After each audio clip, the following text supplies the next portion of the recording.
এটা প্ল্যান্টের ক্ষেত্রে আপনার বেশি হয়ে থাকে, ঠিক আছে? আরেকটা যেটা আছে সেটা হচ্ছে আর হিউম্যান বিংদের ক্ষেত্রে কি অ্যানাইসোগামাস হতে পারে? হিউম্যান বিং এর ক্ষেত্রে অ্যানাইসোগামাস কি হতে পারে? No sir. বলো। হিউম্যান বিং এর ক্ষেত্রে কখনোই অ্যানাইসোগামাস হতে পারে না, ঠিক আছে? হিউম্যান বিং এর ক্ষেত্রে কখনো সাইজ আপনার ডিফার করে না, কারণ হিউম্যান বিং এর ক্ষেত্রে গ্যামেটের সাইজ সবারই একরকম। সেটা মেল গ্যামেট হলে সবারই একরকম, ফিমেল গ্যামেট হলে সেটা একরকম, ঠিক আছে? কিন্তু এর অর্থ এই না যে স্যার আমার ওয়াইফ আমার থেকে 2 বছরের বড়, তাহলে নিশ্চয়ই স্যার দেখা গেছে যে গ্যামেটের মধ্যে স্যার সাইজ এক্সপের হবে। নো, নেভার, কখনোই না। তোমার ওয়াইফ 3 বছরের বড় হোক, 3 বছরের ছোট হোক, 10 বছরের বড় হোক, সেটা বললাম না, ঠিক আছে? সেটা দিয়ে আপনার বয়সের দিক থেকে কোনো ধরনের হেরফের হয় না, বাট প্ল্যান্টের ক্ষেত্রে এটা হতে পারে। যারা এখন এটা অ্যান্সার লিখতে জানো না, চ্যাপ্টার 1-এ তারা খুঁজবা এটা। চ্যাপ্টার 1-এর কোশ্চেন পাশ দিয়ে লিখে রাখতে পারো, চ্যাপ্টার 1-এর কোশ্চেন এটা। পরের কোশ্চেন করছে why mitochondria is called the power house of cell. আমি অ্যান্সারটা লিখে দিয়েছিলাম, তারপর আমি হালকা একটু বর্ণনা করি। মাইটোকন্ড্রিয়াকে পাওয়ার হাউস অফ সেল এই জন্য বলা, স্পেসিফিক কারণ যে এর মধ্যে শক্তি উৎপন্ন হয় তাই? নো, এটা না। এটা ছাড়াও মেইন কারণটা বলতে হবে। মেইন কারণটা হচ্ছে কেন এর ভিতরে শক্তি উৎপন্ন হয়। এর ভিতরে শক্তি উৎপন্ন হয় বিকজ রেসপিরেশনে, বিশেষ করে অ্যারোবিক রেসপিরেশনের একটা গুরুত্বপূর্ণ আপনার স্টেজ হচ্ছে আমাদের ক্র্যাব সাইকেল। ক্র্যাব সাইকেলে আমরা জানি শক্তি প্রচুর পরিমাণে, মানে এনার্জি প্রচুর পরিমাণে উৎপন্ন হয়। কেন স্যার উৎপন্ন হয়? কারণ এই ক্র্যাব সাইকেলে একাধারে আপনার এটিপি তৈরি হয়, একাধারে এনএডিপি তৈরি হয়, একাধারে এফএডিএইচ2 তৈরি হয়, জিটিপি তৈরি হয়। তো দেখো, প্রত্যেকটা বায়োলজিক্যাল কয়েন কিন্তু ক্র্যাব সাইকেলের মধ্যে প্রডিউস হচ্ছে। যেহেতু most of the biological coin or energy coin তোমার ক্র্যাব সাইকেলে প্রডিউস হয়, তাহলে স্বভাবতই এখানে শক্তি বা এনার্জি প্রচুর তৈরি হয়। কিন্তু এই ক্র্যাব সাইকেলটা হয় কোথায়? প্রশ্ন হচ্ছে ক্র্যাব সাইকেলটা হয় কোথায়? বাট ক্র্যাব সাইকেল অর্থাৎ ক্র্যাব সাইকেলটার সিচুয়েশনটা কিন্তু আমরা সবাই জানি মাইটোকন্ড্রিয়া। তাহলে আমি যদি কোনো বস্তুকে, মাইটোকন্ড্রিয়া যেহেতু ক্র্যাব সাইকেলকে জায়গা দিছে, তাহলে ক্র্যাব সাইকেল যত কাজ করবে সেটা কিন্তু ডিরেক্টলি বলো আর ইনডিরেক্টলি বলো সেটা কিন্তু মাইটোকন্ড্রিয়া পেয়ে যায়, ঠিক আছে? সেটা ডিরেক্টলি বলো আর আপনার ইনডিরেক্টলি বলো না কেন, সেটা কিন্তু মাইটোকন্ড্রিয়া পেয়ে যাচ্ছে। না, কাজটা করতেছে ক্র্যাব সাইকেল, কিন্তু নামটা হচ্ছে মাইটোকন্ড্রিয়ার। কেন? কারণ জায়গাটা দিচ্ছে সে। যেহেতু ক্র্যাব সাইকেলটা মাইটোকন্ড্রিয়ার ভিতরে হয়ে থাকে, আর আমরা জানি যে সবচেয়ে বেশি পরিমাণ এনার্জি ক্র্যাব সাইকেল মেনটেন করে থাকে বা প্রডিউস করে থাকে, তাই সাধারণত মাইটোকন্ড্রিয়াকে পাওয়ার হাউস অফ সেল নামে ডাকা হয়। এবং এই শক্তি নিয়ে সে সেলের যত ফিজিওলজিক্যাল ফাংশন আছে, সেলের যত ফিজিওলজিক্যাল ফাংশন আছে, অর্থাৎ যত আপনার সাপোজ ফটোসিনথেসিস বলো, রেসপিরেশন বলো, ফটোলাইসিস বলো, ফটোফসফোরাইলেশন বলো, আদার যত কিছু আছে সবকিছু যেহেতু সে মেনটেন করতে পারে এই এনার্জি নিয়ে, সেহেতু আমরা মাইটোকন্ড্রিয়াকে বলে থাকি পাওয়ার হাউস অফ সেল। কার কার বুঝতে সমস্যা আছে? কার কার বুঝতে প্রবলেম আছে? আমাকে না বুঝতে পারলে এখনো বলতে পারো যে স্যার আমি কিছুই বুঝি নাই। সবাই বুঝছো তোমরা? জি স্যার।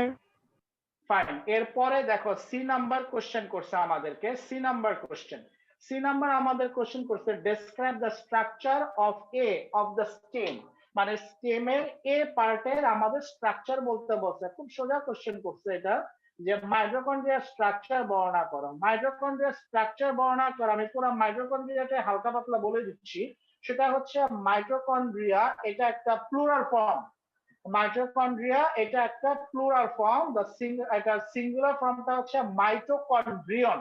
মাইটোকন্ড্রিয়ন এটা দুইটা শব্দ দ্বারা তৈরি। এটা সন্ধি বিচ্ছেদ করলে দুটো জিনিস পাওয়া যায়।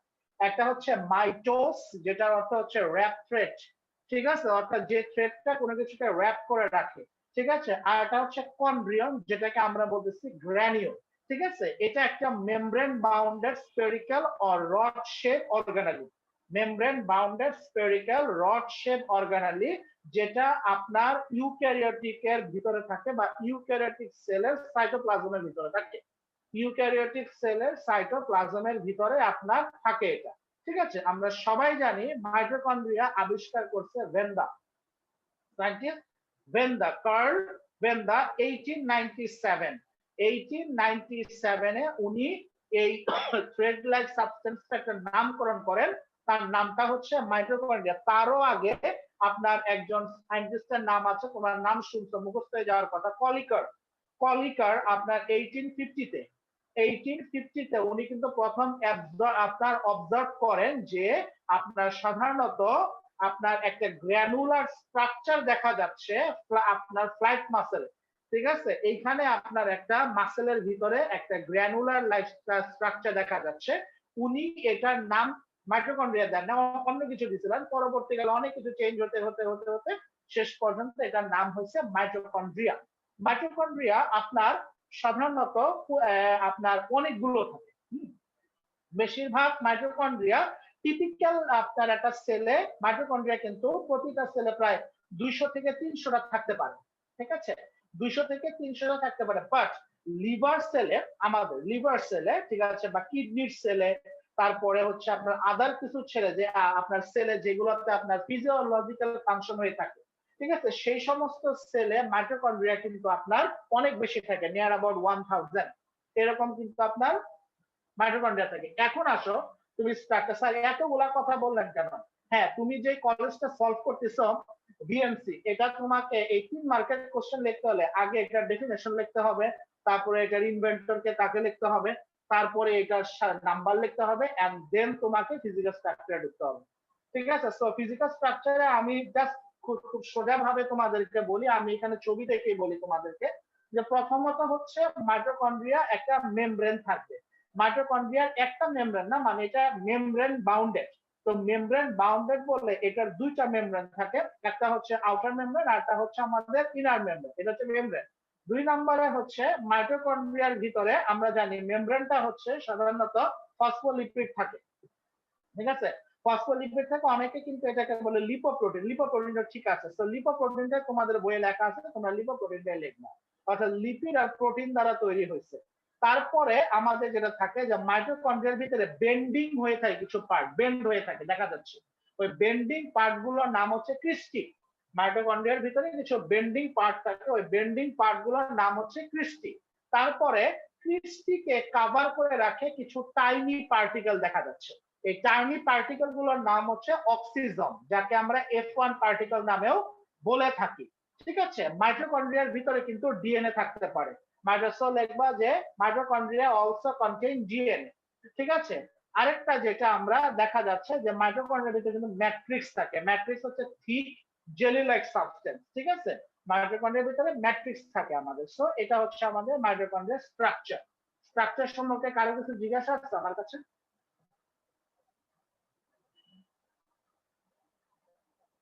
স্ট্রাকচার সম্পর্কে কারো কিছু জিজ্ঞাসা আছে? ওকে ফাইন, এর পরের কোশ্চেনটা যেটা, এটা আমি আর বলবো না, কোশ্চেনটার অ্যান্সারটা আমি দিয়ে দিচ্ছি, কই থেকে লিখবা। বলছে যে process B is very significant for living organism. Process বিটা হচ্ছে মাইটোসিস। মাইটোসিসের ইম্পর্টেন্স লিখবা, মাইটোসিসের ইম্পর্টেন্স লিখে দিলেই আমাদের হয়ে যাবে। স্বপ্নিল, তুমি কি আমার কথা শুনতে পাচ্ছ? জি স্যার। ফাইন, তুমি আমাকে বলো যে মাইটোসিসের একটা গুরুত্বপূর্ণ ইম্পর্টেন্স আমাকে বলো, মাইটোসিসের গুরুত্বপূর্ণ একটা ইম্পর্টেন্স বলো। Sir mitosis. হ্যাঁ, মাইটোসিস সেল ডিভিশনের একটা গুরুত্বপূর্ণ ইম্পর্টেন্স বলো। গুরুত্বপূর্ণ আমি বলছি, আজে বাজে বলবা না।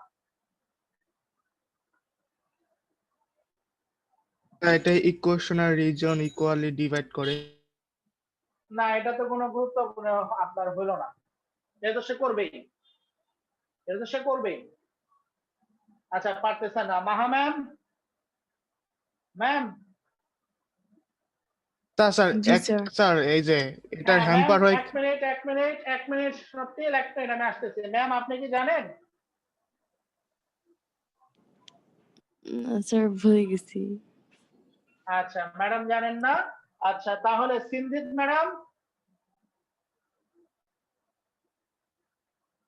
স্যার কোশ্চেনটা আরেকবার বলবেন?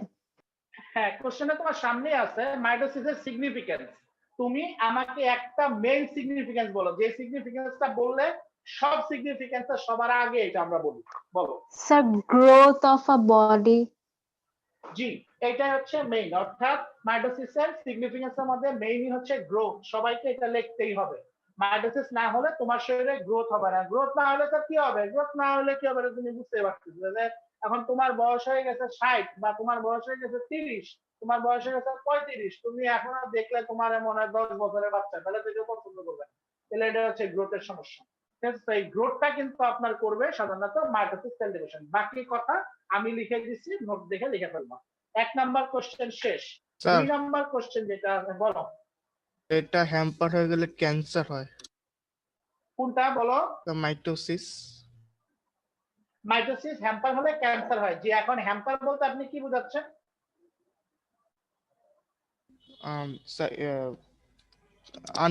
মানে কন্ট্রোল, মানে যে ডিভাইড করবে এটা ঠিকমতো ডিভাইড করতে পারবে না, মানে আন্ডার কন্ট্রোল হ্যাঁ, হয়ে যাবে। আপনাকে এটা বলতে হতো যে স্যার মাইটোসিস সেল ডিভিশন যদি বেশি হয়ে যায়, ঠিক আছে, আনকন্ট্রোল হয়ে যায়। জি, আপনার অ্যান্সার ঠিক আছে, এটাও লিখতে পারো। তবে এটা এটা আপনার ইম্পর্টেন্স অবশ্যই, যে এটা রোগ সৃষ্টি করে। মাইটোসিস ক্যান ক্রিয়েট ডিজিজ, ঠিক আছে। এখানে সবচেয়ে বড় একটা রোগ এসে সৃষ্টি করতে পারে cancer due to uncontrol mitosis cell division, ঠিক আছে। তবে গ্রোথটা সবচেয়ে বেশি ইম্পর্টেন্ট, ঠিক আছে স্বপ্নিল। তোমার অ্যান্সার যে হয়নি তা না, হয়েছে, তোমার অ্যান্সার হয়েছে। আচ্ছা, 2 নাম্বার কোশ্চেন দেখো। 2 নাম্বার কোশ্চেনে দুটো ছবি আসছে। প্রথম ছবিটা হচ্ছে লাং, দ্বিতীয় ছবিটা হচ্ছে হার্ট। তো আমাদের প্রথম কোশ্চেন করছে হোয়াট ইজ ডায়াফ্রাম। আমাদের সবার বুকে ডায়াফ্রাম আছে নাকি পেটের মধ্যে ডায়াফ্রাম আছে? কোথায় ডায়াফ্রাম আছে বলো? Sir, জিভ, buke. জিভ, জিভ। জি স্যার। হ্যাঁ, তোমার ডায়াফ্রাম কোথায় আছে দেখো তো। স্যার সিমি লাংস এর বলছে নিচে। লাংসের নিচে। এই জায়গাটার নাম কি? সিমি বলছে বুকে আছে। আর তোমার কি বুকে আছে ডায়াফ্রাম?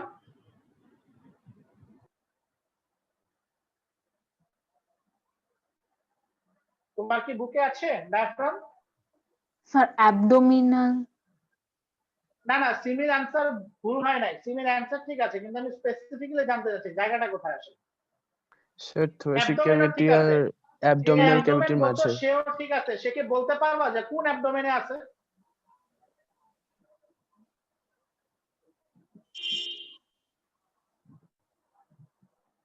সাদমান কি বলতেছিল? Sir, Sir, থোরাক্স, থোরাক্স একজন বলছে। স্যার থোরাসিক সাদমান কি ক্যাভিটি বলতেছিল? আর অ্যাবডোমিনাল ক্যাভিটির মাঝে। গুড, এই হচ্ছে answer. This is the specific answer, যে থোরাক্সিক ক্যাভিটি এন্ড অ্যাবডোমিনাল ক্যাভিটি এই দুইটার মাঝখানে। হ্যাঁ, যে সিমি বলছে বুকে আছে, চেস্টে, যেটা চেস্টে ঠিক আছে, লজিক্যালি ঠিক আছে, কিন্তু চেস্ট বলতে কিন্তু আমরা অনেক কিছু বুঝাই।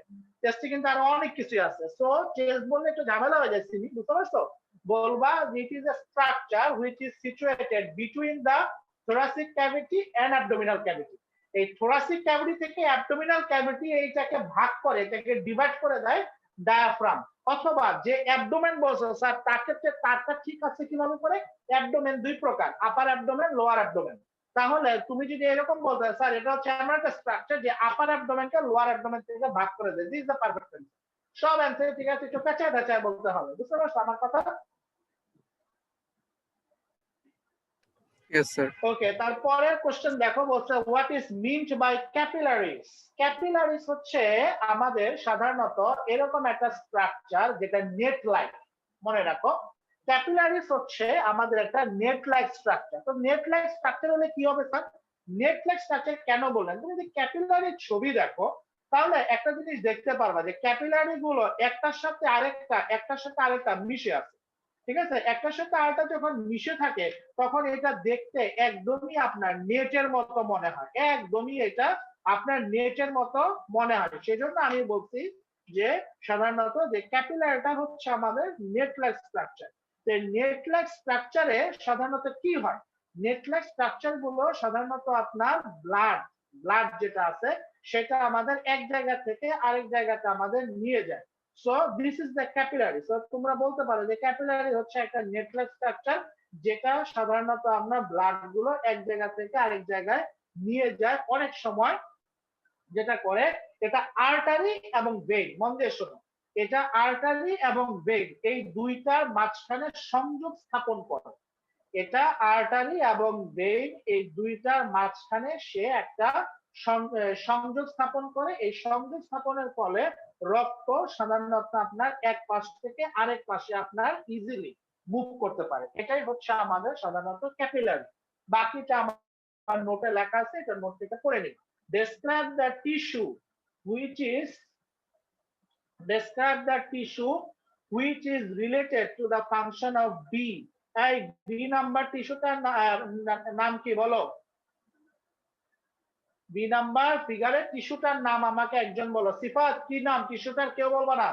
সিফাত বলো শুনি কি নাম টিস্যুটার?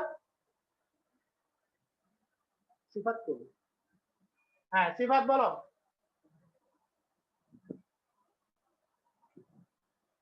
সিফাত কি ক্লাসে আছো?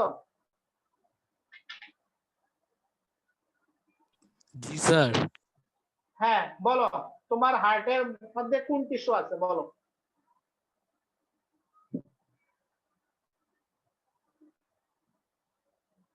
নাই, তোমার হার্টই নাই সিফাত, কি বলেন?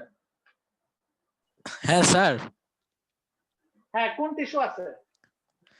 Myocardial sir. না, মায়োকার্ডিয়াল টিস্যু বলতে দুনিয়াতে কোনো টিস্যু নাই রে বাবা। জারিফ। স্যার আমি পারবো।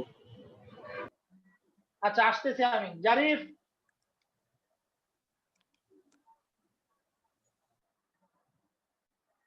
জি স্যার। বলো, তোমার হার্টে কোন টিস্যু আছে বলো, তাড়াতাড়ি বলো। কার্ডিয়াক। কার্ডিয়াক টিস্যু আছে, রাইট।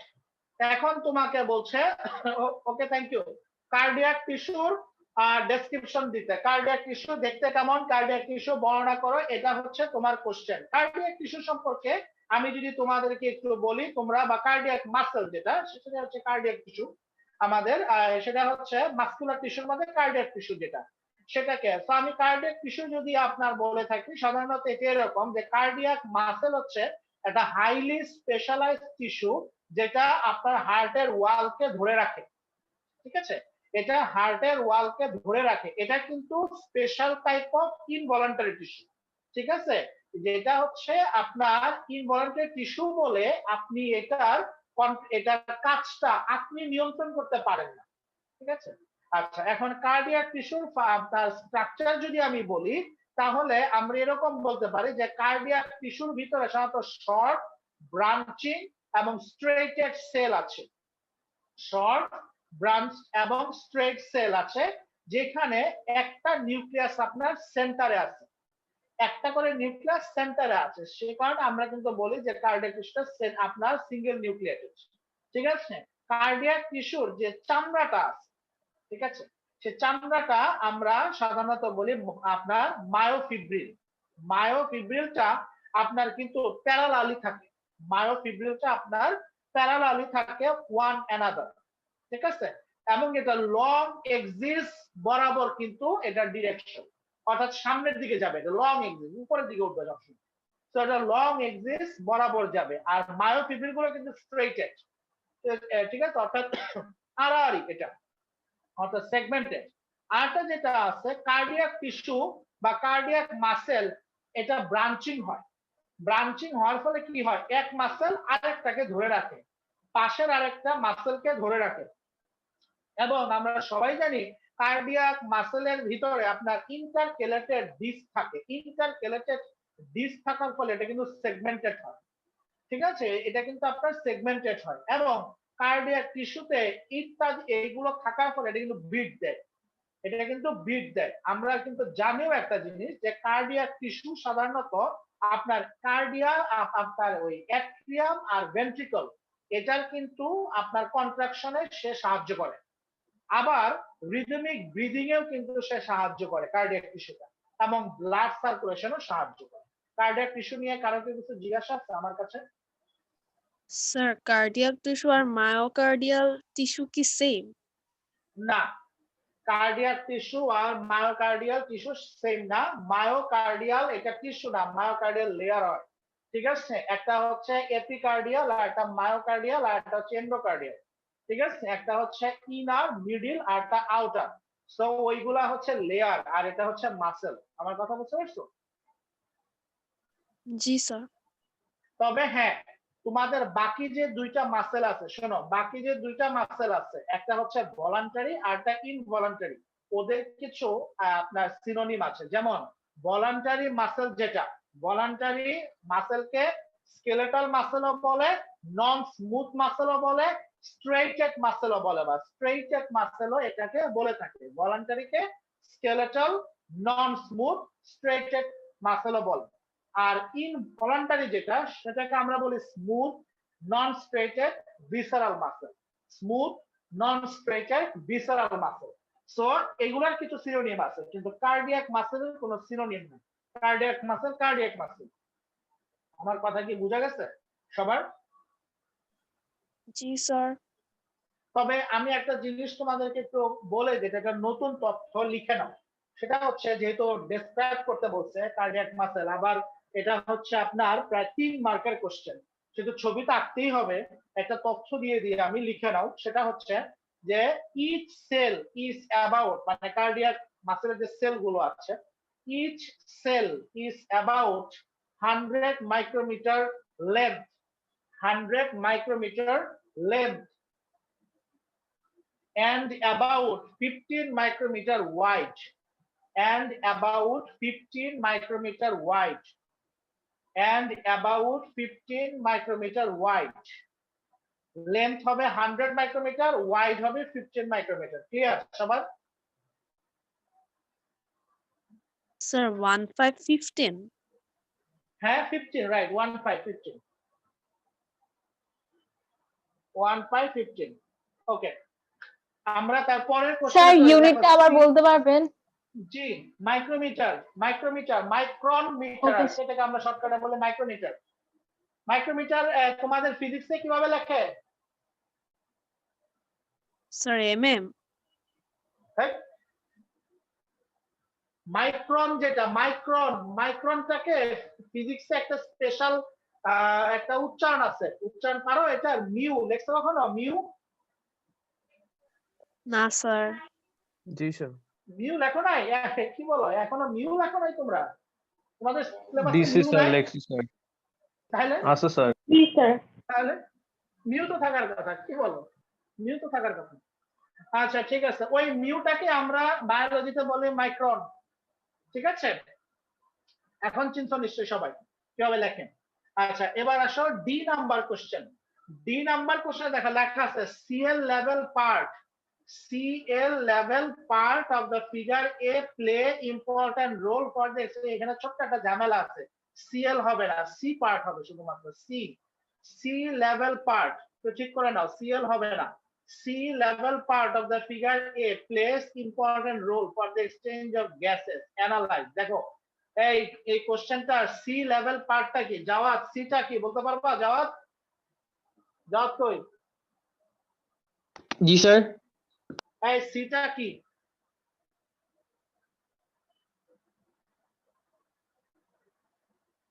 পারবা না? কে পারবা? সি কি? অ্যালভিওলি।